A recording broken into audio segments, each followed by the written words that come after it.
Tim, we shouldn't forget though that one manager at least, as we speak, one manager's job is still under a threat. Even though he won the Europa League, it's your cue to do your Australian accent. So I'm talking about Ange Postecoglou. What do you do? I mean, generally, even as a football fan, let's leave the management and the board to one side. As a football fan, how do you navigate around the domestic performance of Tottenham this season and them winning the trophy that you've longed for at least 17 years, if not going back to the double winning team of 1960 something or other? Mission accomplished. Onwards and upwards. I can't see any other. Do you want to start from scratch? Because one thing is, I think, abundantly clear from yesterday's performance. This particular team, I'm not talking about quality of the management, I'm talking about quality of the players, the squad. It's going to need a lot of work to compete in the Champions League, isn't it? Are you going to start all of that from scratch? And there is clearly a bond there between Ange and his players. Mission is accomplished in the season. And I always remember doing a podcast with Steve Perryman, the Tottenham legend, and he was thinking about his own experience of being captain in the side in the early 80s. And he said, and this kind of helped me yesterday when I was trying to process winning like George Graham's Arsenal.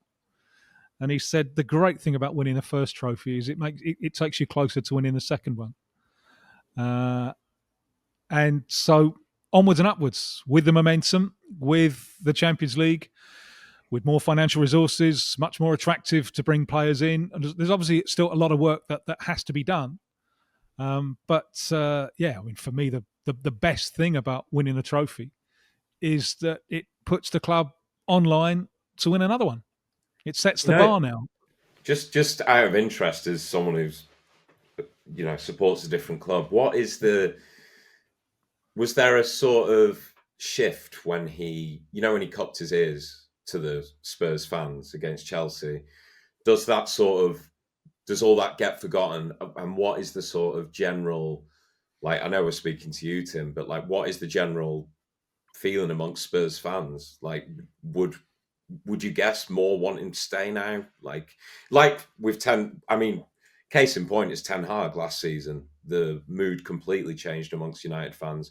We are quite loyal fans to the manager, and we generally don't boo the manager. But after he beat City in the FA Cup and the manner in which we did that, it did change. It went from probably, I think his approval rating was 95% or something after that. So wow. I don't know if what Spurs fans are saying now. Lars? Well, it is fascinating. It's such a fascinating mirror situation that United last summer were in a situation where there was broad agreement that they needed to change the manager. Then they won one game, a cup final, and everyone changed their minds, including the people who were running the club, who had interviewed half the manager in the northern hemisphere and ended up sticking with the one who was there. Now, I remember Ten Hag, actually, I believe it was in the Dutch media, he was kind of trying to portray the fact that United spoke to a lot of other coaches, but ended up sticking with him as a sign. His spin on that was that, well, it just means they couldn't find anyone that were better than me, And I was just used to saying, well, if you're in a marriage and your other half decides to go on a number of dates just to see what's out there and ends up sticking with you, okay. But if you end up winning the Bundesliga, but you're not in a very strong position there. I would say things are not great. But if you end up winning the Bundesliga, but the thing is, isn't that what Vincent Kompany's done?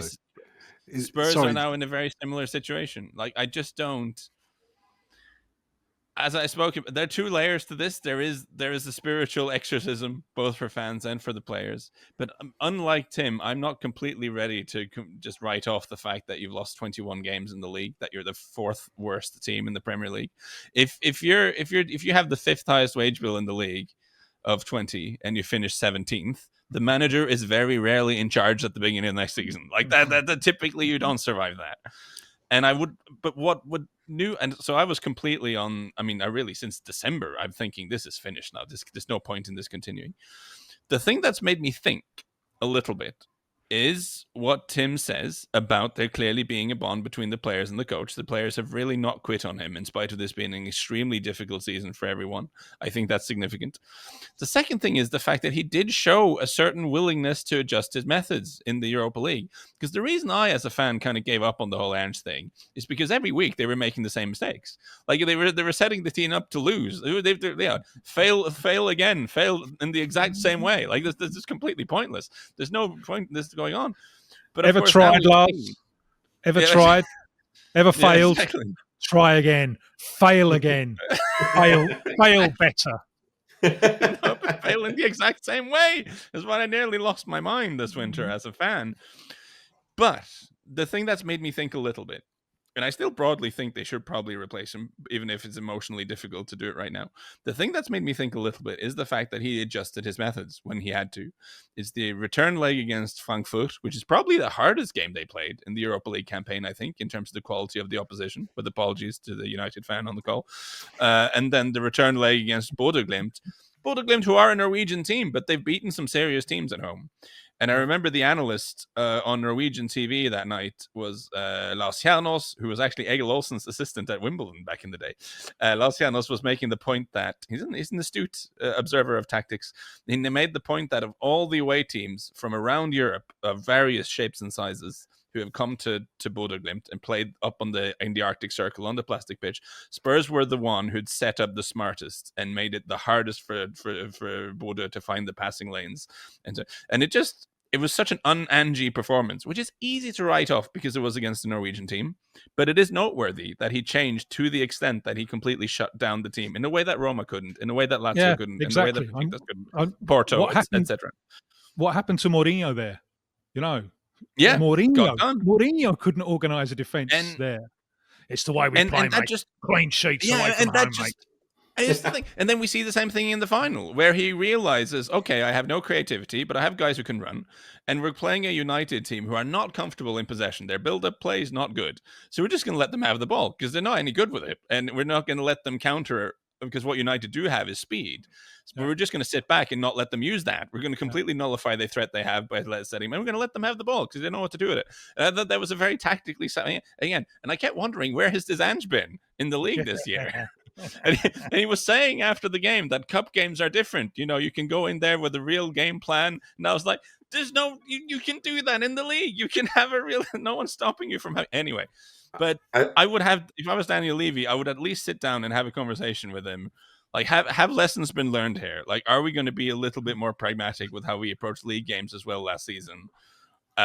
Because we can't do this whole fail the same way every weekend. It'd be completely pointless. And it does worry me that we're in the Erik ten Hag situation of that you have a manager who's there on a limited mandate, but now has a big emotional groundswell behind him. And so they're going to sanction a summer worth of transfer spend according to his needs. But the reality is he's going to be out pretty soon next season if things go badly. So it's not a great position to be in. I think the difference as well between Ange and Ten Hag is that most of the players, when they were asked, even after we won the FA Cup final, save for maybe Bruno Fernandes and a couple of his sort of loyal lads that he signed from Ajax, maybe Martinez and Anthony. Apart from a few, most of them were very unsure. Most of them none of them backed him fully. And I think Ange does have that in his favour as opposed to Ten Hag. I don't think the players were sure of him. I think he'd kind of lost half the dressing room by the end of last season, even with that FA Cup win.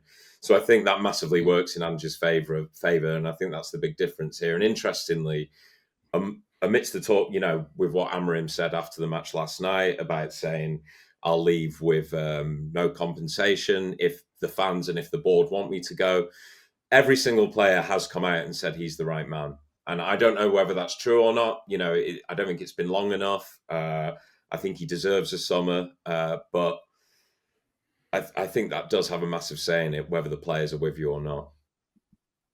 I think Ange surely you should get another season, not least because this time next year, after the World Cup, Pochettino is free.